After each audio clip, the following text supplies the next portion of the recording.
Aku senang. Matahari sudah bersinar. Mudah bagi untuk melewati jalan setapak. Tapi aku yakin itu prajurit-prajurit Roma yang menjaga pintu kubur masih akan menghalangi kita nanti. Alasan kadang kita hanya ingin meminyaki tubuh guru kita dengan baik. Menurutmu, apakah mungkin kita bisa membujuk para menggeser batu? Tidak mungkin. Orang lain membantu kita geser itu. Ada apa? Batunya sudah bergeser. Mari kita lihat. Ayo kita lihat rame-rame.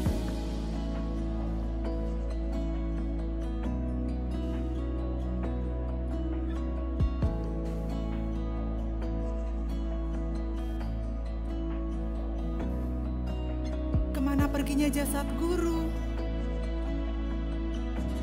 Mungkinkah jasadnya dicuri?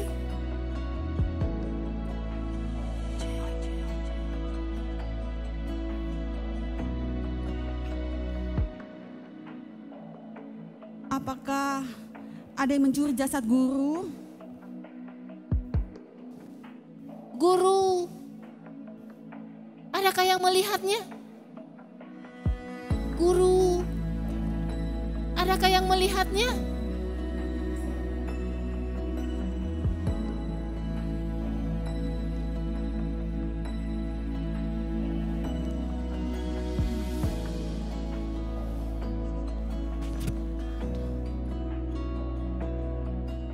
Yerusalem, Yerusalem, janganlah menangis.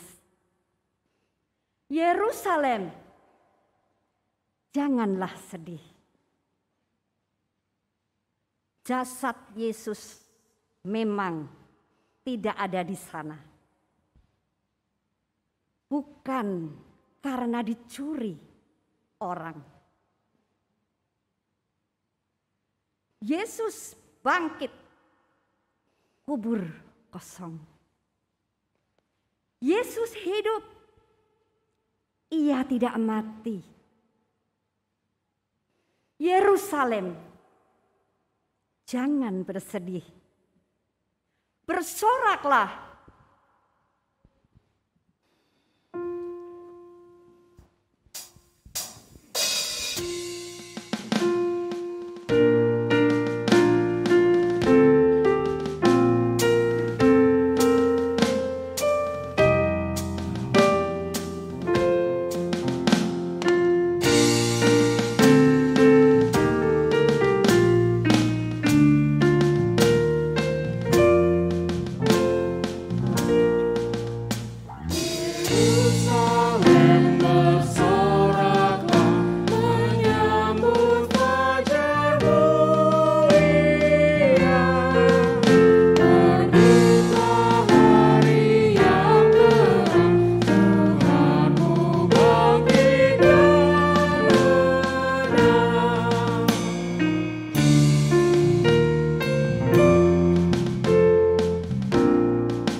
yang dikasihi Tuhan, mari kabarkan berita sukacita. Yesus bangkit dan menang. Kuasa kubur dan maut telah dikalahkan. Yesus bangkit dan menang.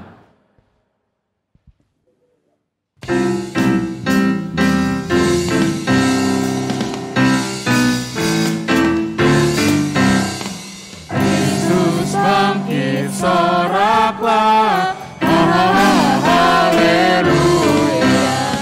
Bumi sorga bergema, haleluya. Berbalasan bersyukur, haleluya. Muliakan Tuhanmu, haleluya.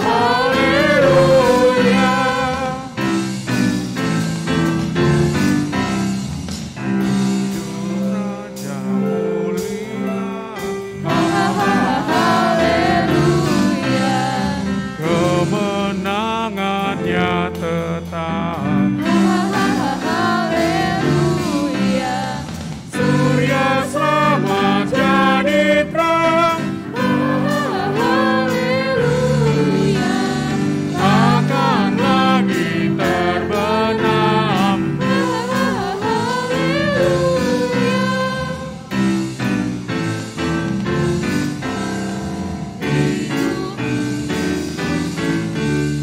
hidup Raja mulia, haleluya.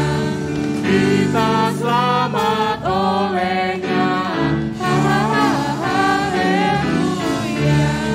Mati mana jayamu, haleluya. Kubur mana kuasamu, haleluya.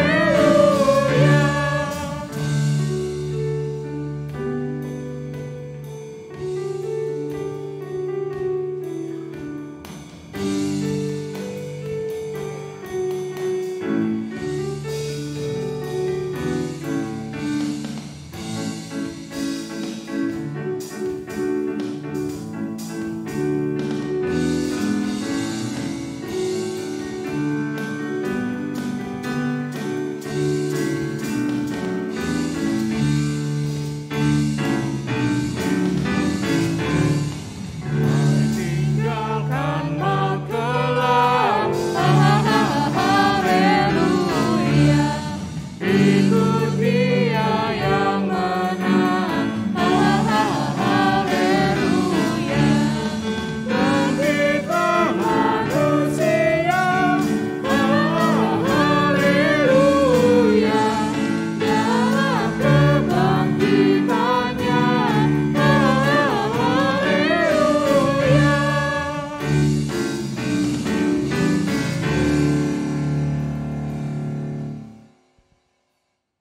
Pertolongan kita adalah di dalam nama Tuhan yang menjadikan langit dan bumi.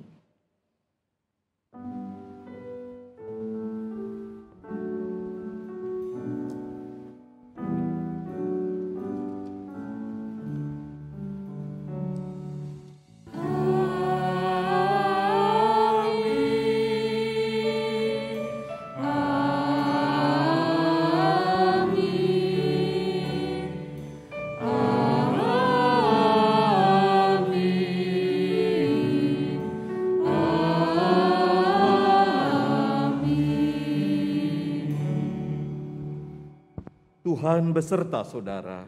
Dan beserta saudara juga.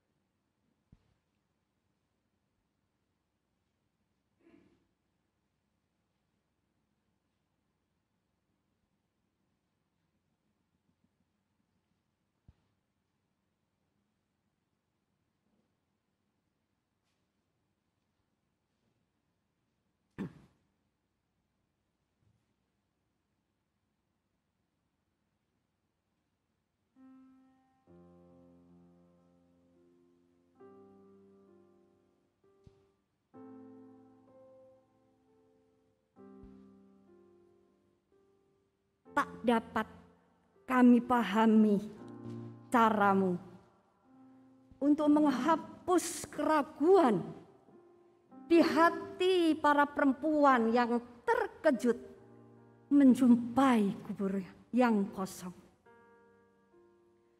Namun, ingatan mereka akan-Mu membuat mereka berani untuk yakin, untuk tidak lagi risau dan resah. Mereka yakin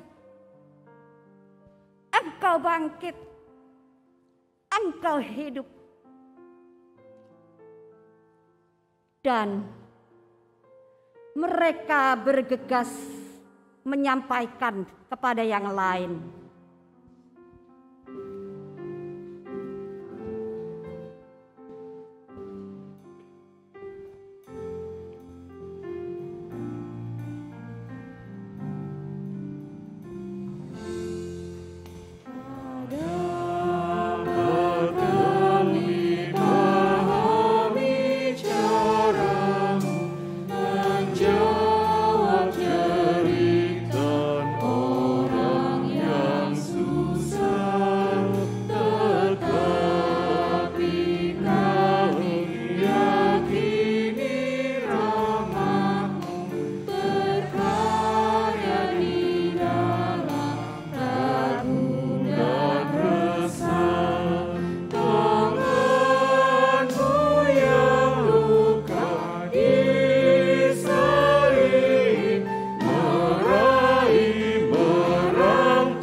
Tak dapat kami pahami cara-Mu untuk menyembuhkan kami dari luka yang kami bawa, dari luka yang kerap membuat kami terpenjara, luka yang membuat kami lemah dan tidak berdaya. Namun, Engkau bangkit, Engkau hidup. Bangkit dari luka-luka fisik yang memenuhi tubuh-Mu. Dari luka-luka penolakan yang keji. Engkau bangkit, Engkau hidup.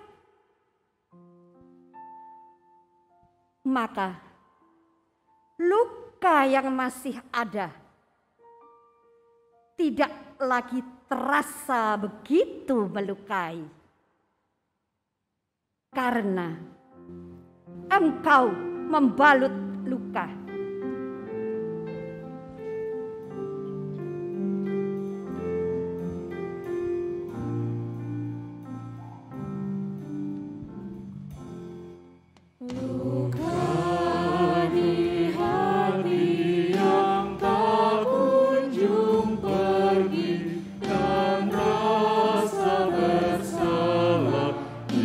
Masa lalu,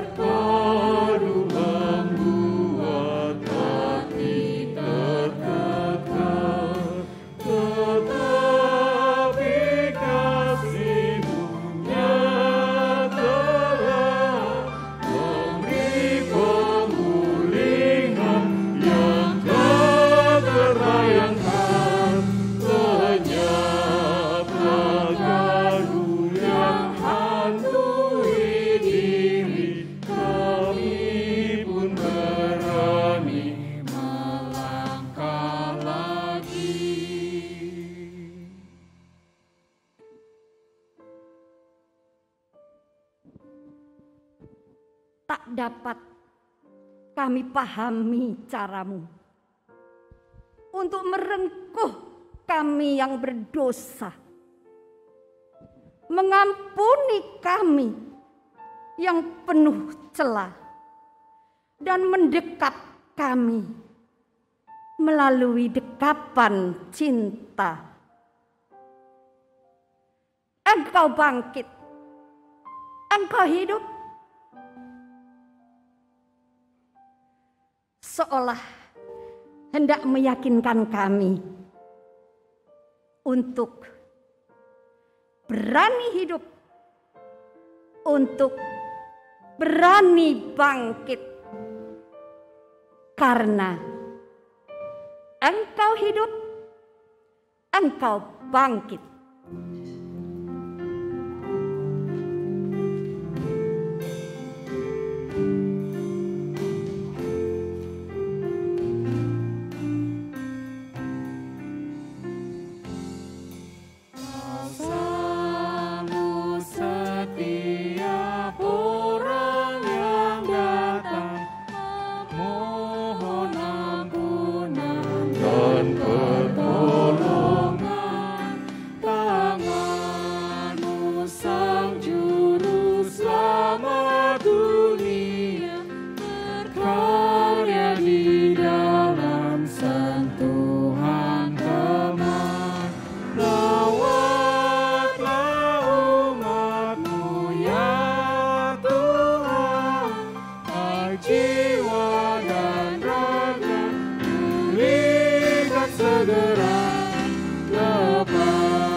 Saudaraku, sebelum kita membaca merenungkan firman Allah, kita akan mendengarkan persembahan pujian.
Mari saudara-saudara kita bersama-sama berdoa.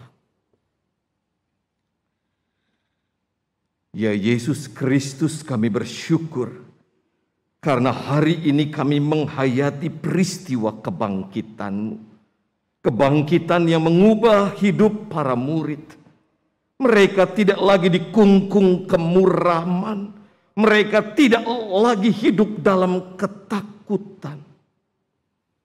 Kami ingin semangat kebangkitan sebagaimana yang nyata pada murid-Mu juga hadir dalam hidup kami. Hidup yang tidak mudah. Agar kami dapat mengarungi hari-hari kami dalam semangat yang menyala-nyala dan yang menghidupkan. Kiranya penghayatan akan kebangkitan-Mu ini kami dasarkan pada firman-Mu dan Roh Kudus menolong kami hingga kami dapat memahaminya dengan benar. Curahkanlah iman, hikmat dan pengetahuan agar kami mampu menjadikan firman ini sebagai pedoman hidup yang benar di dalam Engkau. Ya Kristus bersabdalah, ya Kristus yang bangkit, bangkitkanlah semangat kami. Di dalam Engkau kami berdoa. Amin.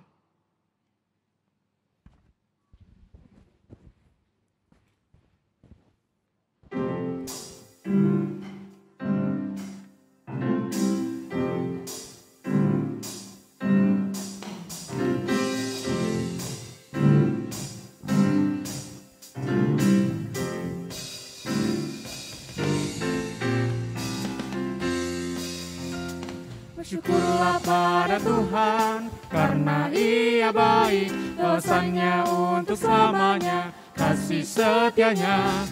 Bersyukurlah pada Tuhan, karena Ia baik, dosa-Nya untuk selamanya, kasih setia-Nya. Bersyukurlah pada Tuhan, karena Ia baik, dosa-Nya untuk selamanya, kasih setia-Nya. Bersyukurlah pada Tuhan, karena Ia baik, dosa-Nya untuk selamanya, kasih setia-Nya. Tuhan itu kekuatanku dan mazmurku, Ia sungguh telah menjadi keselamatanku. Sorak-sorai kemenangan sudah menggema dari kemah orang benar. Tangan Tuhan melakukan keperkasaan, meninggikan orang-orang yang benar. Bersyukurlah pada Tuhan, karena Ia baik, dosa-Nya untuk selamanya, kasih setia-Nya.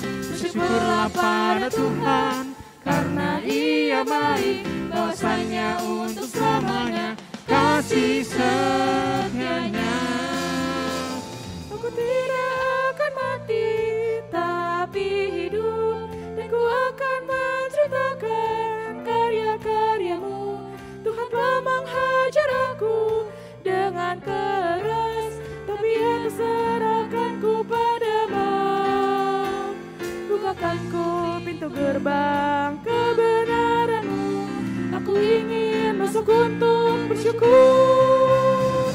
Bersyukurlah pada Tuhan, karena Ia baik, dosa-Nya untuk selamanya, kasih setia-Nya. Bersyukurlah pada Tuhan, karena Ia baik, dosa-Nya untuk selamanya, kasih setia-Nya. Ini pintu gerbang Tuhan, puji Tuhan, orang benar akan masuk ke dalamnya. Aku bersyukur padamu, Kau menjawabku, dan telah menjadi keselamatanku. Batu yang sudah dibuang tukang bangunan, kini sudah jadi batu penjuru. Bersyukurlah pada Tuhan, karena Ia baik, dosa-Nya untuk selamanya, kasih setia-Nya. Bersyukurlah pada Tuhan, karena Ia baik, dosa-Nya untuk selamanya, kasih setia-Nya.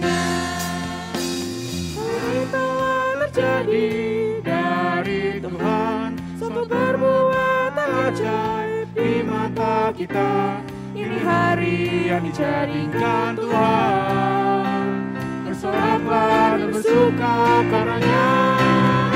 Bersyukurlah pada Tuhan, karena Ia baik, kuasanya untuk selamanya, kasih setianya.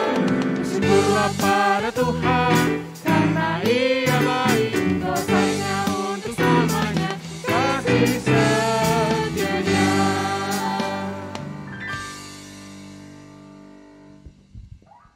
Inilah Injil Tuhan kita Yesus Kristus menurut Lukas pasal 24 ayat 1 sampai dengan 12. Tetapi pagi-pagi benar pada hari pertama minggu itu, mereka pergi ke kubur membawa rempah-rempah yang telah disediakan mereka. Mereka mendapati batu sudah terguling dari kubur itu. Dan setelah masuk mereka tidak menemukan mayat Tuhan Yesus. Sementara mereka berdiri termangu-mangu karena hal itu, tiba-tiba ada 2 orang berdiri dekat mereka memakai pakaian yang berkilau-kilauan. Mereka sangat ketakutan dan menundukkan kepala, tetapi kedua orang itu berkata kepada mereka, "Mengapa kamu mencari Dia yang hidup di antara orang mati? Ia tidak ada di sini, Ia telah bangkit.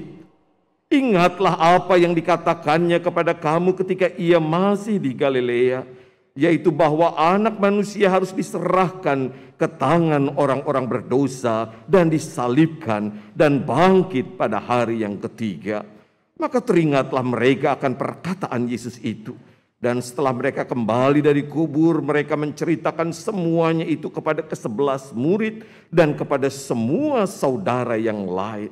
Perempuan-perempuan itu ialah Maria dari Magdala dan Yohana dan Maria ibu Yakobus dan perempuan-perempuan lain juga yang bersama-sama dengan mereka memberitahukannya kepada rasul-rasul. Tetapi bagi mereka perkataan-perkataan itu seakan-akan omong kosong dan mereka tidak percaya kepada perempuan-perempuan itu. Sungguh pun demikian, Petrus bangun lalu cepat-cepat pergi ke kubur itu. Ketika ia menjenguk ke dalam, ia melihat hanya kain kapan saja. Lalu ia pergi dan ia bertanya dalam hatinya apa yang kiranya telah terjadi. Demikianlah Injil Yesus Kristus. Berbahagialah mereka yang mendengarkan firman Allah dan yang memeliharanya.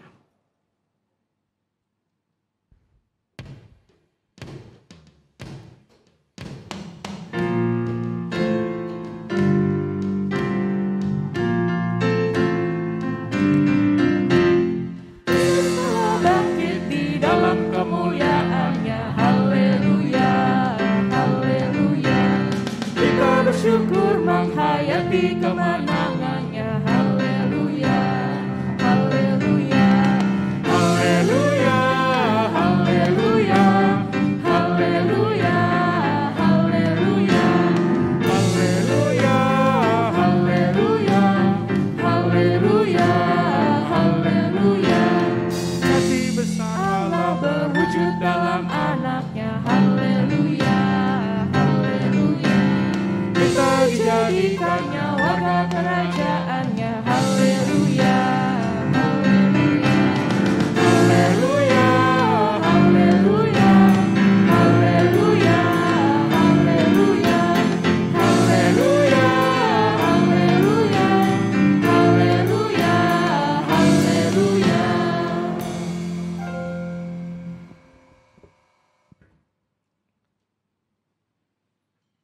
Saudara-saudara, salah satu ucapan Paskah di gereja mula-mula adalah ketika pemimpin mengatakan Yesus bangkit, maka umat menyaut dengan mengatakan sungguh Ia bangkit. Kita coba ya. Yesus bangkit. Kurang semangat. Pak Adit bisa lebih keras sedikit Pak ya. Yesus bangkit. Wah, luar biasa. Selamat Paskah, saudara-saudara. Kisah kebangkitan Yesus menurut Lukas dimulai dengan tindakan keberanian para perempuan yang datang ke makam Yesus. Mengapa saya sebut ini sebuah keberanian? Karena kita tahu bahwa Yesus mati sebagai orang yang dikutuk. Disalibkan itu berarti dikutuk. Tidak diterima oleh sorga dan ditolak oleh bumi. Saudara bayangkan ketika teroris mau dikubur saja, ada banyak orang yang menolak. Jangankan teroris, orang kena COVID saja ada yang ditolak kuburannya karena dianggap sesuatu yang berdosa. Tetapi hari ini kita membaca para perempuan, pada ayat 10 disebutkan identitas mereka. Maria dari Magdala, Yohana, Maria ibu Yakobus yang berarti ibu Yesus juga karena Yakobus dan Yesus itu kakak adik, dan para perempuan yang lain. Tidak disebutkan berapa jumlah perempuan yang datang, tetapi kita bisa menduga mereka tidak terlalu banyak. Ini bukan demo para perempuan yang memprotes kematian Yesus. Bukan. Mereka datang juga dalam kegentaran. Dikatakan pada ayat 1, pagi-pagi benar pada hari pertama minggu itu, mereka pergi ke kubur membawa rempah-rempah yang telah disediakan mereka. Membawa rempah-rempah. Mari kita pakai logika manusia, saudara-saudara. Bukankah kubur Yesus ditutup dengan batu? Ayat 2 dengan jelas menyebutkan batu terguling. Apakah para perempuan tahu batu itu terguling? Tentu saja tidak. Mereka datang ke kubur yang ditutup dengan batu. Dengan tujuan merempahi jenazah Yesus. Saudara-saudara, merempahi jenazah lazim dalam berbagai macam budaya. Mungkin kita bisa membandingkannya dengan pemberian penghormatan. Dengan menaburkan wewangian di sekitar jenazah sebelum peti ditutup. Namun pertanyaannya adalah bagaimana mungkin mereka dapat merempahi jenazah Yesus yang makamnya ditutup dengan batu. Sungguh sebuah tindakan yang aneh. Mengapa para perempuan melakukan hal itu? Menurut hemat saya ada satu kemungkinan yang paling mungkin. Mereka melakukan itu karena dorongan cinta. Saudara-saudara, bukankah cinta itu seringkali menghasilkan tindakan yang kadang tidak masuk akal? Bukankah cinta itu seringkali mendorong sebuah tindakan yang secara umum kok nggak masuk logika ya? Dulu di televisi, di salah satu televisi, ada acara Katakan Cinta yang mengangguk ketahuan umurnya berapa, saudara-saudara. Pada acara televisi itu ditunjukkan betapa banyak aksi atau tindakan yang kadang tidak masuk akal untuk menyatakan cintanya. Dan kita bisa mengatakan bahwa dorongan cinta itulah yang membuat para perempuan memutuskan, mari kita merempahi jenazah Yesus. Bagaimana caranya? Oh, mereka tidak berpikir. Jalani saja. Pagi-pagi benar mereka berangkat, kita tidak tahu jam berapa. Gereja kemudian membayangkan itu berlangsung subuh. Itu sebabnya ada Paskah subuh sebelum pandemi ini. Biasanya juga dengan drama yang tadi kita saksikan. 3 perempuan dengan kerudung. Jadi kerudung itu pakaian tradisional, saudara-saudara. Bukan pakaian keagamaan. Dan apa yang mereka dapatkan? Kubur yang terbuka. Saudara-saudara, itu mengejutkan. Tetapi keterkejutan yang pertama begini, saudara-saudara. Siapa di sini yang susah bangun pagi? Tolong angkat tangan, saudara-saudara. Ya, terima kasih. Ya. Saudara-saudara, bangun pagi kalau tidak menjadi kebiasaan, alarm bunyi berkali-kali pun kita sukar bangun. Malah alarm itu bisa kita tutup dengan bantal. Sampai kemudian ada suara menggelegar. Janice, bangun! Wah, barulah kita bangun. Saudara lihat? Jadi para perempuan itu juga bukan hanya berani, tetapi kekuatan cinta itu mengubah mereka. Kubur yang terbuka mengejutkan. Dan hebatnya saudara-saudara, dikatakan dalam Alkitab, mereka takut. Bahkan sangat ketakutan. Kita membayangkan saudara-saudara, kalau kita takut apa yang biasanya kita lakukan, lari terbirit-birit. Pada waktu kecil dulu saya suka nonton film horor, saudara-saudara, di layar tancap. Itu pulangnya cepat sekali. Jarak 1 kilo itu paling luar biasa. Karena takut. Takut membuat orang lari terbirit-birit, tetapi mereka terpaku, mereka ingin tahu. Itu sebabnya disebutkan dalam Alkitab, mereka menundukkan kepala. Mereka tidak pergi karena mereka ingin tahu di manakah tubuh Yesus agar mereka dapat merempahinya. 2 orang ini yang kemudian adalah malaikat Allah berkata pada ayat yang kelima, mengapa kamu mencari dia yang hidup di antara orang mati? Saudara-saudara, menarik sekali, saya ulangi. Mengapa kamu mencari dia yang hidup di antara orang mati? Kalimat ini menyiratkan para perempuan itu salah tempat. Kalau saudara mau mencari gado-gado, jangan pergi ke toko bangunan. Kalau saudara-saudara mau servis motor, jangan ke tukang jahit. Kalau saudara-saudara mau pintar, jangan pergi ke dukun. Saya ingat salah satu bagian dalam novel Andrea Hirata yang kemudian menjadi film Laskar Pelangi. Dalam novel itu ada bagian perjuangan anak-anak yang datang ke dukun di seberang pulau. Melewati ombak yang ganas supaya mereka mendapatkan mantra lulus ujian. Lalu mereka mendapat secari kertas yang dilipat. Sampailah ke mereka ke Pulau Belitung. Dengan berdebar mereka membuka kertas itu. Dan tampak sebuah tulisan. Kalau mau lulus, ya belajar, katanya. Saudara-saudara, betapa banyak orang Kristen salah tempat. Mencari kekayaan, datang ke gereja. Itu sebabnya dicarilah gereja yang memberikan berkat. Wah, kalau gerejanya begini, saya nggak maulah. Ada orang yang pergi ke gereja dengan tujuan mencari jodoh. Ya boleh sih dapat jodoh di gereja, bagus-bagus apa? Bagus-bagus saja. Tetapi kalau tujuannya itu, maka begitu datang dia akan tengok kiri dan tengok kanan. Ini rambutnya udah mirip saya nih dua ya.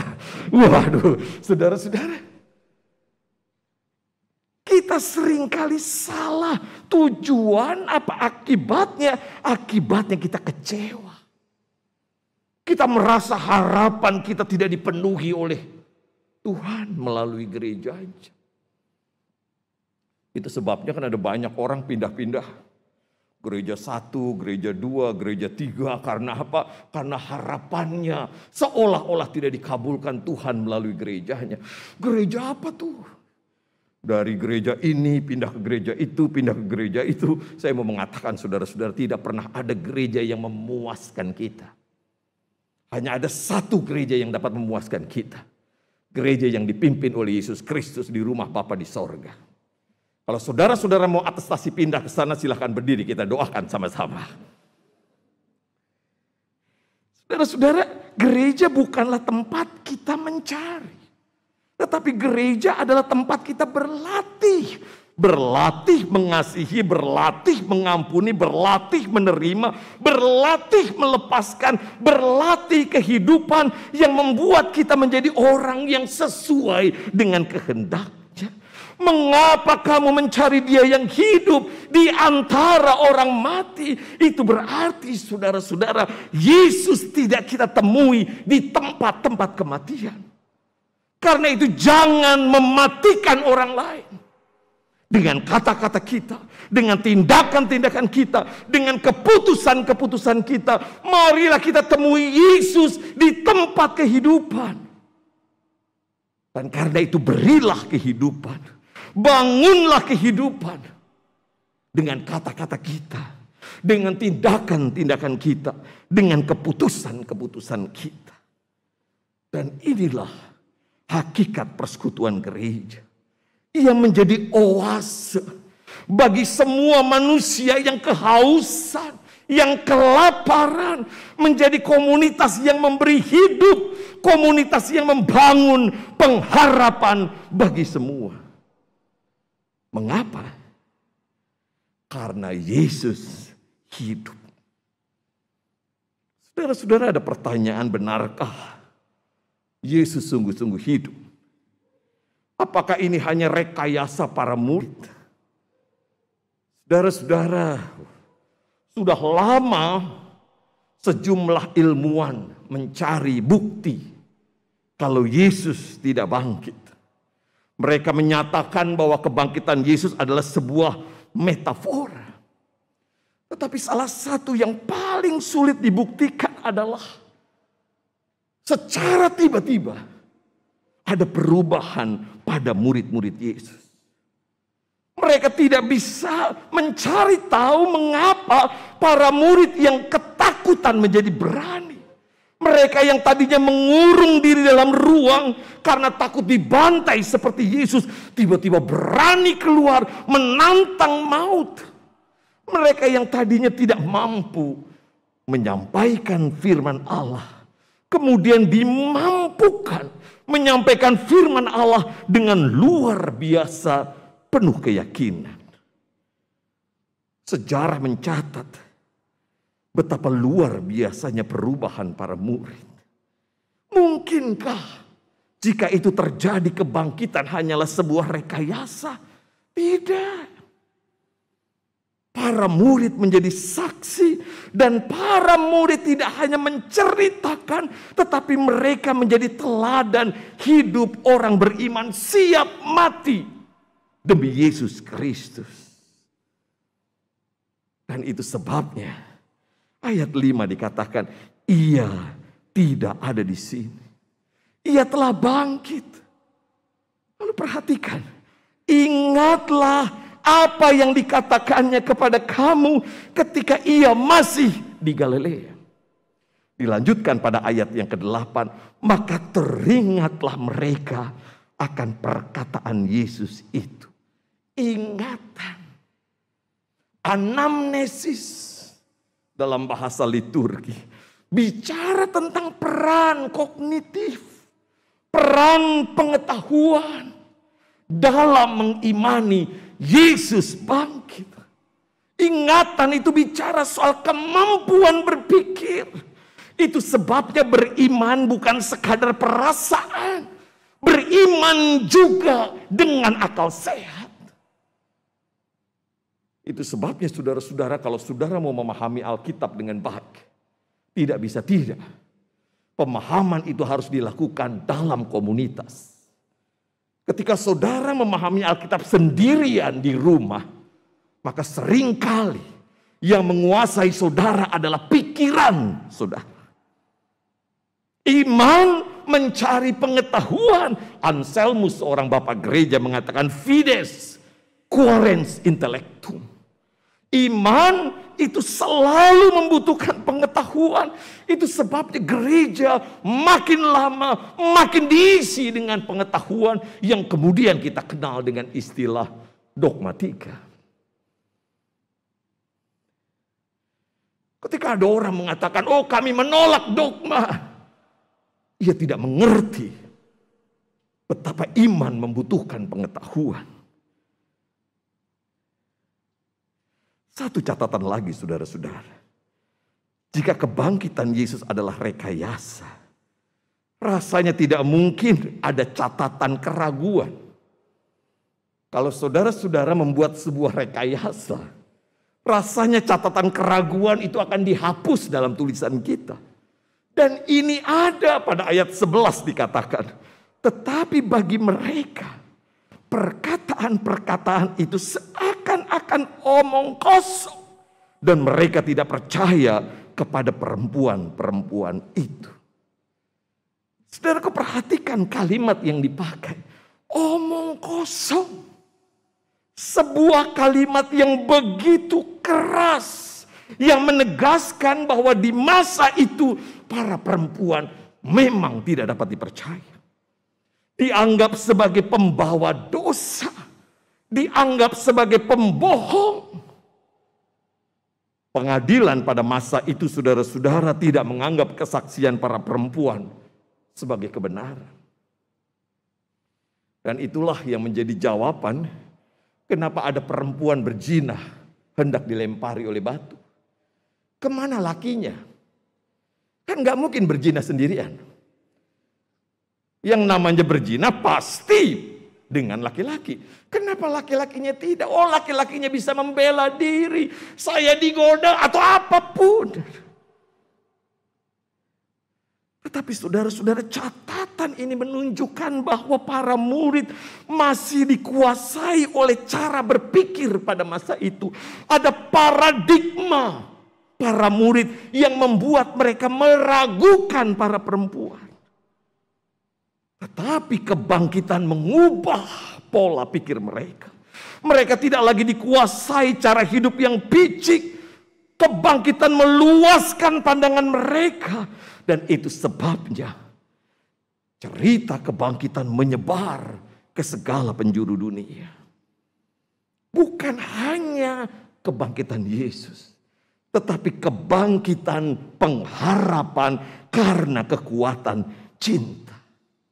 Seperti cinta para perempuan yang pergi ke makam Yesus dengan dorongan cinta. Para murid juga beranjak dari ketakutan dan paradigma sempit mereka. Dalam semangat cinta mereka menunjukkan Yesus sudah bangkit. Saudara-saudara, mari kita membayangkan. Pada waktu dulu saudara-saudara sedang jatuh cinta. Atau anak-anak saudara-saudara sedang jatuh cinta. Apakah ada perubahan? Pasti ada ya. Tadinya gak pernah sisiran, tiba-tiba sisiran. Tadinya gak pernah bercermin, tiba-tiba dicermin lama. Sambil nyanyi lagu menyenangkan, lagu gembira. Jatuh cinta, wah itu kuno banget lagunya. Saudara-saudara, tiba-tiba perubahan terjadi ketika ada cinta yang menguasai hati kita.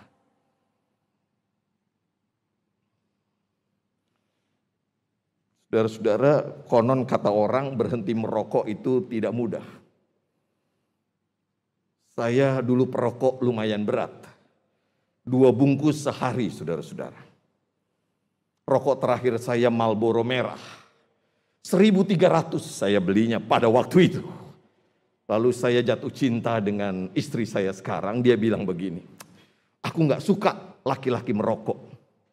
Semenjak itu saudara-saudara saya tidak pernah merokok di depan dia. Tetapi lama-kelamaan tentu saja manusia harus terbuka.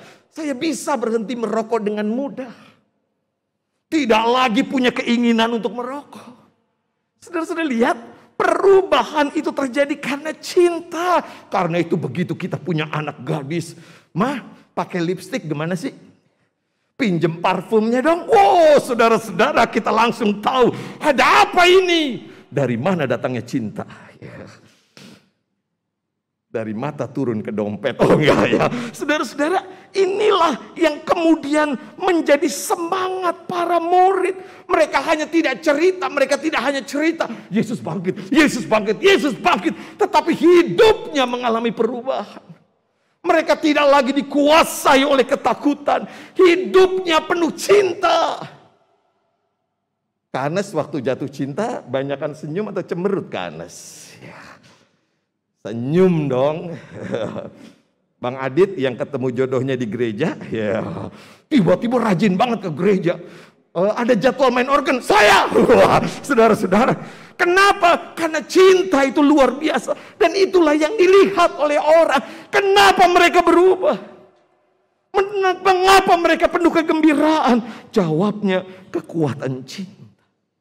Dan kekuatan cinta inilah yang perlu terus kita perjuangkan dalam kehidupan gereja. Karena dunia menggerus kekuatan cinta.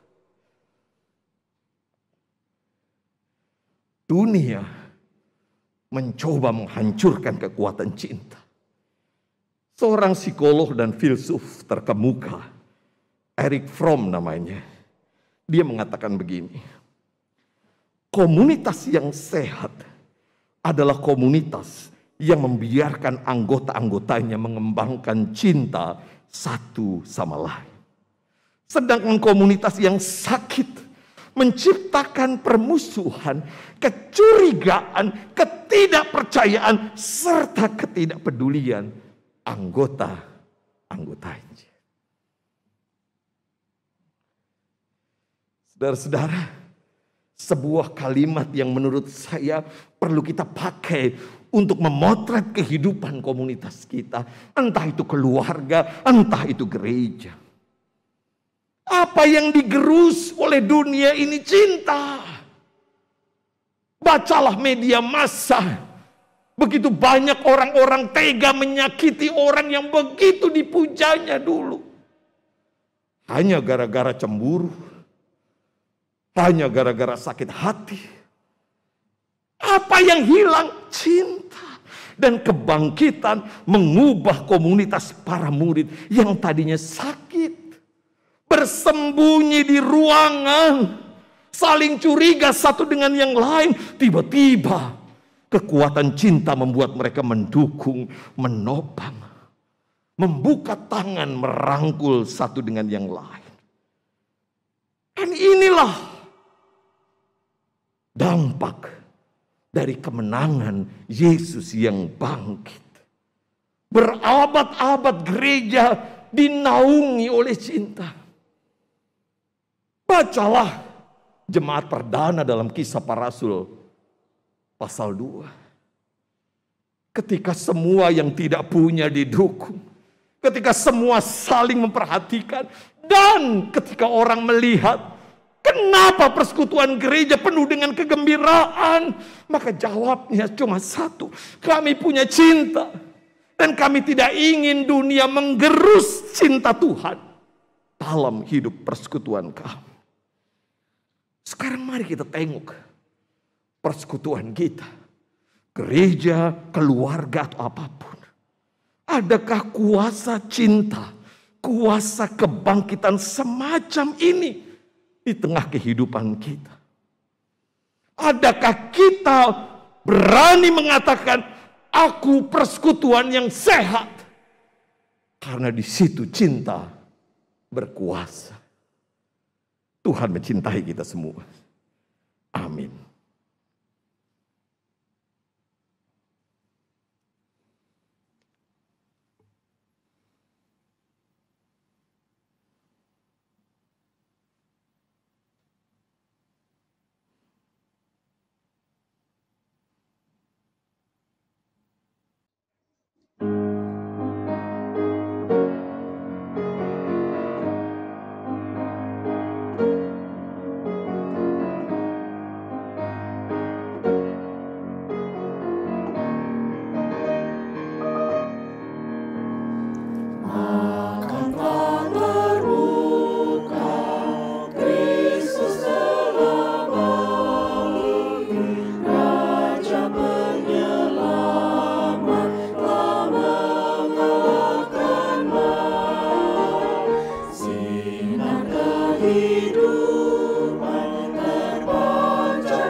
Kematian telah hancur, kemenangan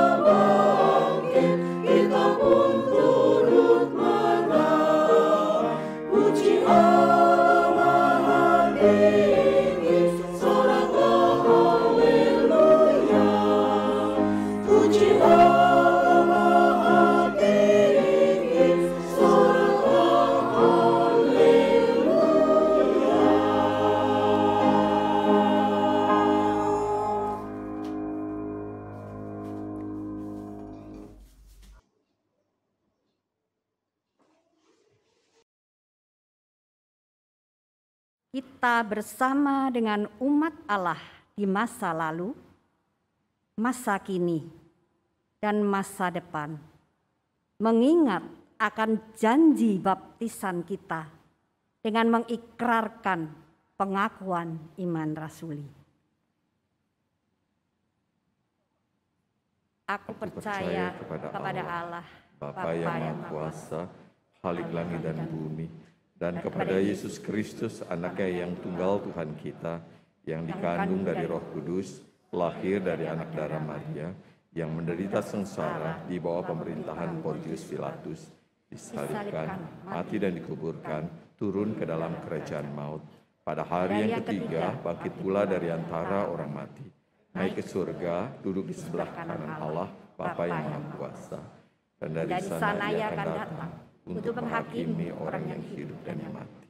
Aku percaya kepada Roh Kudus, gereja yang kudus dan am, persekutuan orang kudus, pengampunan dosa, kebangkitan orang mati, dan hidup yang kekal. Amin.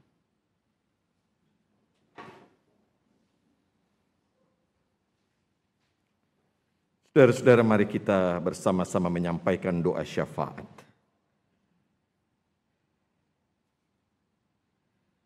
Ya Tuhan, derita dan kematian bukan akhir hidup Yesus. Itu sebabnya kami tidak memuja penderitaan. Dan kami percaya kematian bukan akhir dari hidup kami. Kami meyakini akhir hidup kami adalah dibangkitkan bersama dengan Engkau.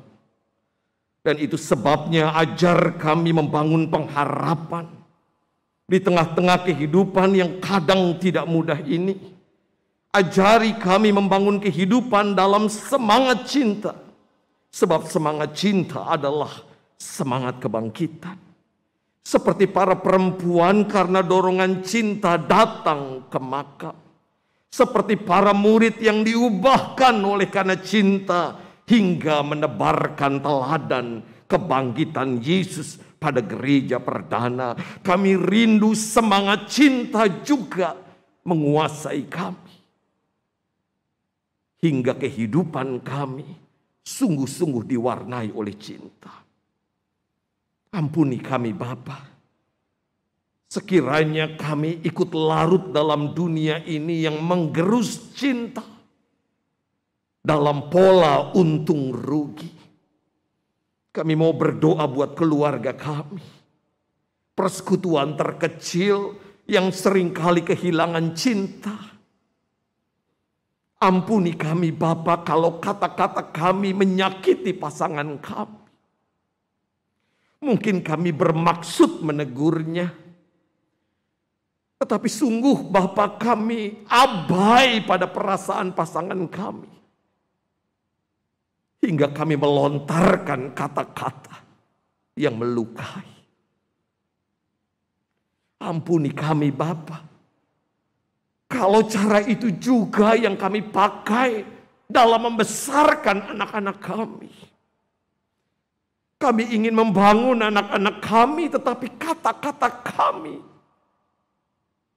seringkali menghancurkan pengharapan anak-anak kami. Tuhan tolonglah. Agar kata-kata cinta hadir dalam keseharian kami. Pula dalam persekutuan gereja kami. Ampuni kami Bapa, kalau tangan kami yang dulu menggandeng, mengelus pasangan kami dan anak-anak kami berubah.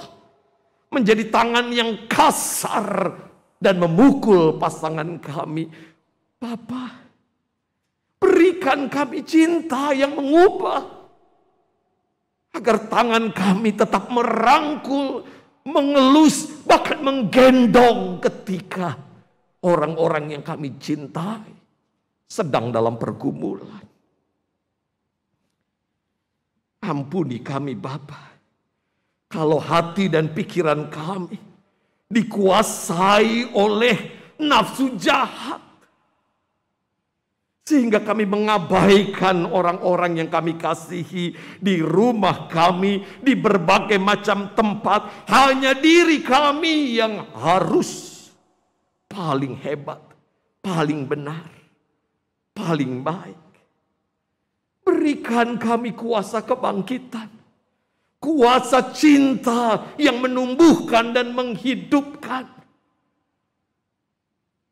Hingga kehidupan kami, kehidupan persekutuan kami, bagai oase di tengah kehausan dan rasa lapar yang luar biasa dalam hidup ini. Bapa yang baik, kami mau berdoa secara khusus untuk persekutuan gereja Tuhan di GKI Kafling Polri khususnya. Kiranya semangat cinta boleh terus kami hidupi. Kami boleh bergerak bersama, tidak ada yang jadi penonton, membangun kehidupan persekutuan yang menopang dan membangun hingga dari tempat ini kehidupan yang sejati terpancarkan. Berkati setiap kami yang mengambil bagian dalam pelayanan, mulai dari sekolah minggu, remaja, kaum muda, dewasa, usinda, mereka yang terlibat dalam kesaksian dan pelayanan, mereka yang terlibat di multimedia, musik, pemandu pujian, bahkan karyawan gereja semua. Bapa, kiranya rasa cinta inilah yang mendorong karya kami, karya pelayanan kami. Kami rindu Bapa, kami semakin merasakan cinta Kristus dan hidup dalam cinta Kristus. Kami mau berdoa sekiranya ada di antara kami yang sedang dalam pergumulan. Entah mereka yang sedang sakit berduka cita, mereka yang penuh harap menantikan sesuatu, entah itu pasangan, keturunan atau apapun. Yakinkan kami Bapa, kami bersama dengan Tuhan yang penuh cinta, yang memberikan pada waktunya seturut dengan kehendak baik Tuhan. Kami mau berdoa sekiranya ada keluarga yang hidup dalam konflik. Tuhan, satukan kami. Kiranya cinta mula-mula yang memberanikan kami menikah kembali menguasai kami. Kami mau berdoa Bapa untuk pemerintah kami. Berkati para pemimpin negeri ini, agar mereka mampu mengelola negeri kami, khususnya di tengah-tengah pandemi ini dengan baik. Kiranya para pemimpin kami sungguh-sungguh memikirkan rakyatnya. Saudara-saudara kami yang sedang menjalani ibadah puasa dan juga akan mempersiapkan lebaran, kiranya mereka juga Engkau taburi dengan cinta-Mu. Kami doakan dunia kami konflik di mana-mana. Kami mengingat perang yang belum usai.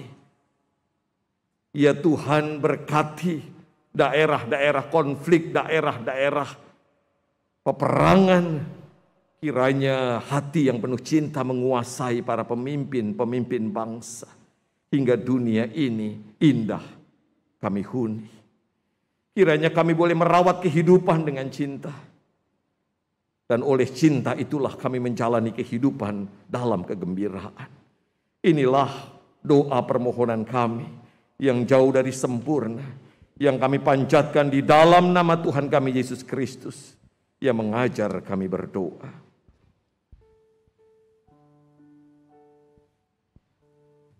Bapa kami yang ada di sorga,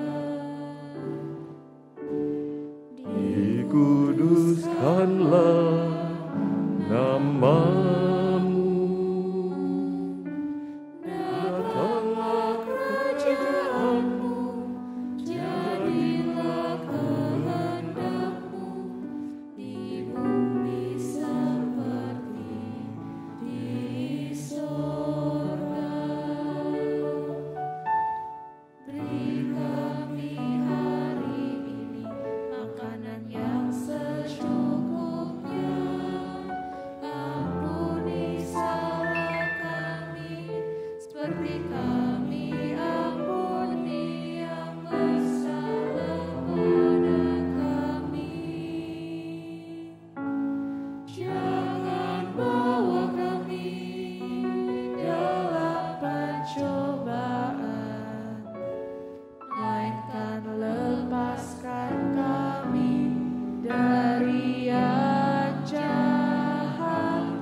sebab Kaulah yang punya kerajaan dan kuasa dan kemuliaan sampai selama-lamanya.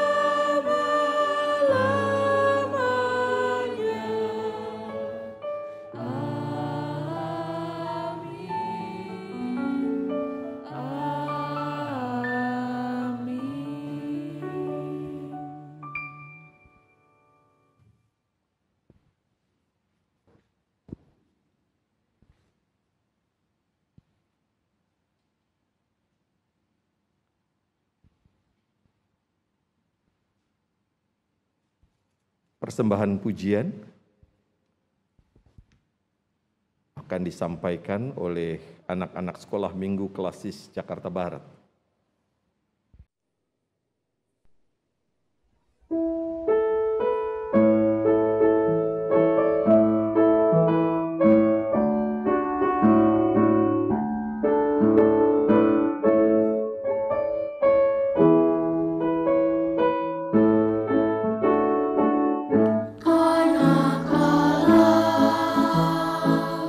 Yesus namanya,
seperti Maria dari Magdala, Yohana, dan Maria, ibu Yakobus. Mereka merespons kebangkitan Yesus dengan menceritakannya kepada para rasul.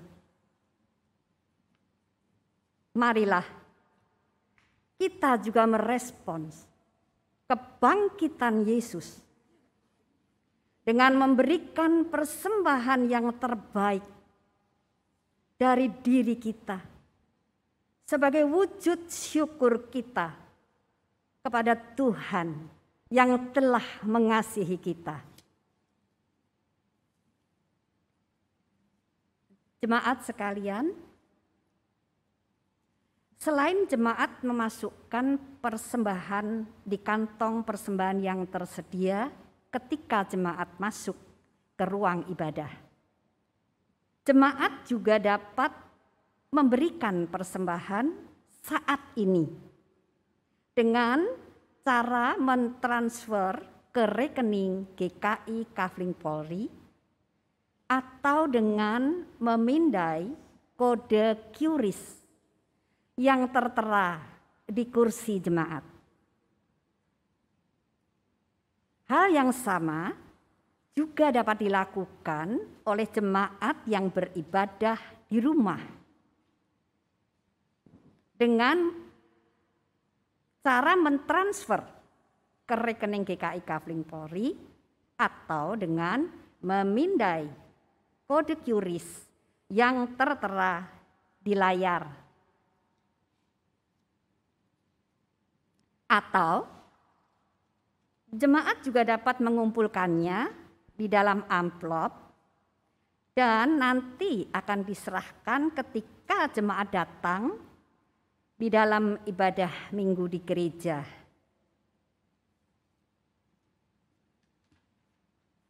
Firman Tuhan yang melandasi persembahan kita terambil dari Roma 12 ayatnya yang pertama.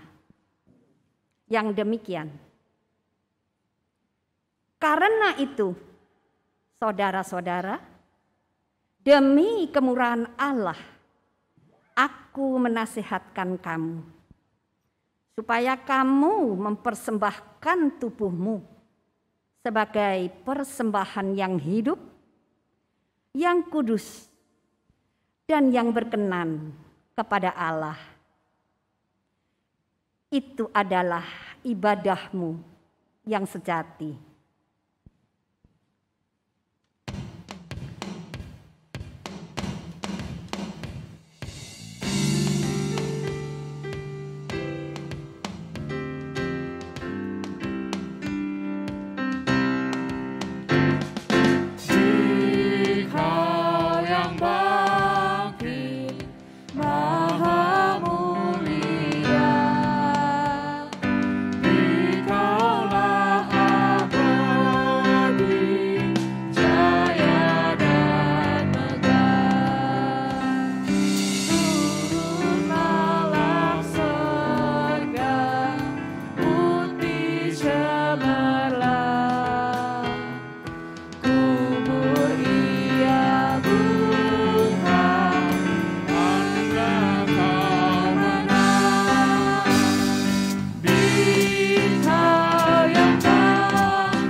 diundang untuk berdiri.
Mari kita bawa persembahan kita di dalam doa. Ya Tuhan yang bangkit, kami datang ke hadirat-Mu untuk membawa apa yang ada pada diri kami. Kami tahu persembahan kami ini tidak sebanding dengan apa yang Engkau berikan untuk kami. Ya Tuhan, terimalah persembahan yang kami berikan dengan sukacita ini. Kepadamu kami berdoa. Amin.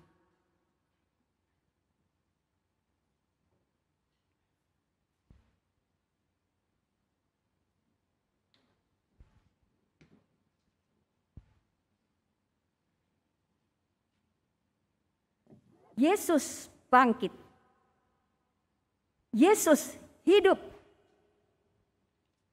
Karena itu, hiduplah dalam keberanian dan pengharapan. Hiduplah dalam pengampunan dan pemulihan. Hiduplah dalam kekuatan dan kedamaian. Hanya Kristus harapanku.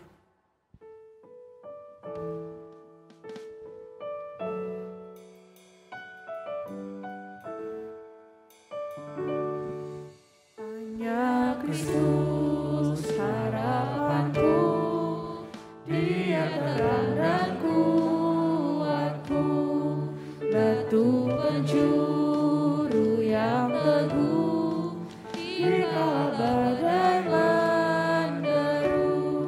Kasih dan damai-Nya besar, kalahkan takut dan gentar. Penghiburku, naunganku, dalam kasih-Nya ku teduh. Hanya Kristus yang bersedia turun menjadi manusia, yang selamatkan umat-Nya, walau dihina, dicerca, sampai Dia mati di salib, menanggung murka ilahi. Semua dosaku ditebus, karena mati-Nya ku hidup.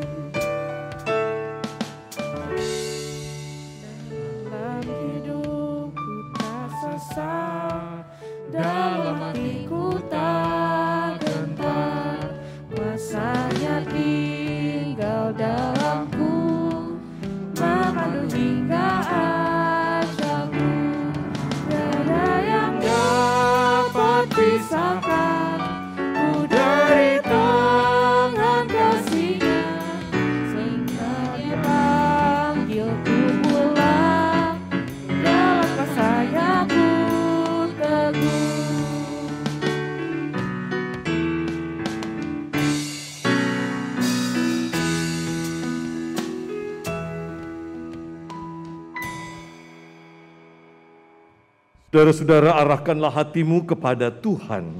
Kami mengarahkan hati kami kepada Tuhan. Jadilah saksi Kristus. Syukur kepada Allah, Terpujilah Tuhan. kini dan selamanya. Terimalah berkat-Nya.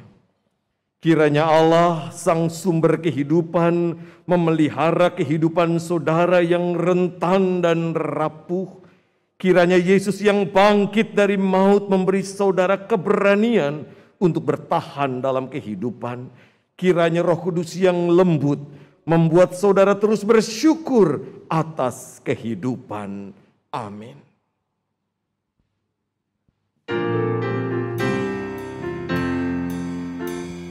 Haleluya, amin. Haleluya, amin. Haleluya, haleluya, haleluya, amin.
Yesus bangkit.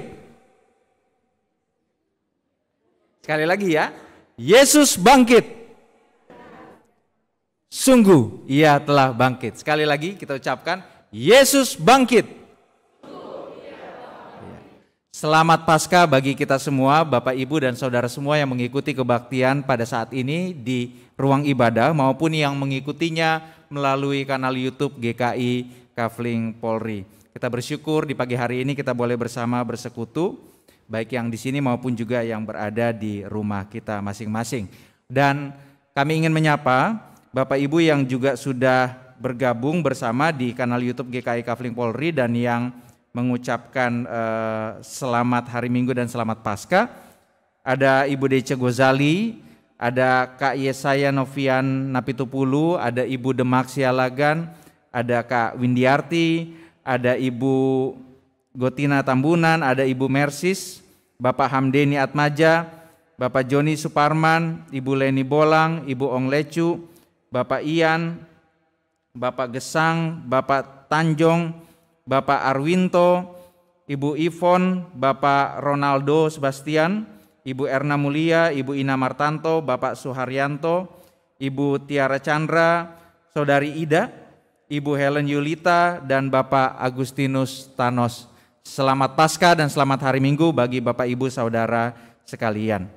Lalu kemudian kami hendak menyampaikan warta untuk hari ini akan diadakan kebaktian Paskah usia muda yang akan diadakan pada pukul 10 dan dilakukan secara onsite dan melalui aplikasi Zoom.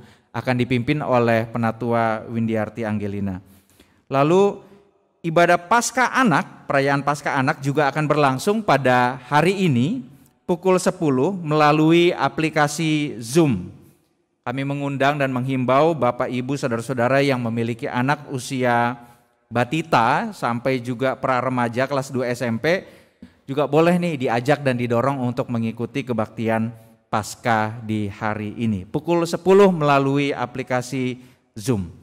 Jikalau Bapak Ibu dan Saudara belum mendapatkan linknya, dapat menghubungi guru sekolah minggu yang Bapak Ibu tahu dan Bapak Ibu kenal.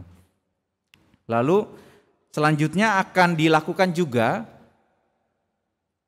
kebaktian Paskah Usia Indah. Ada video tentang ini akan diputarkan, mohon perhatian kita.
Polri, kami mengajak untuk ikut serta dalam kebaktian Paskah yang akan dilakukan pada hari Selasa 19 April pukul 10 pagi melalui aplikasi Zoom dan juga melalui live streaming YouTube di kanal YouTube GKI Kafling Polri. Demikian informasi Paskah yang dapat kami sampaikan. Tuhan memberkati kita semuanya.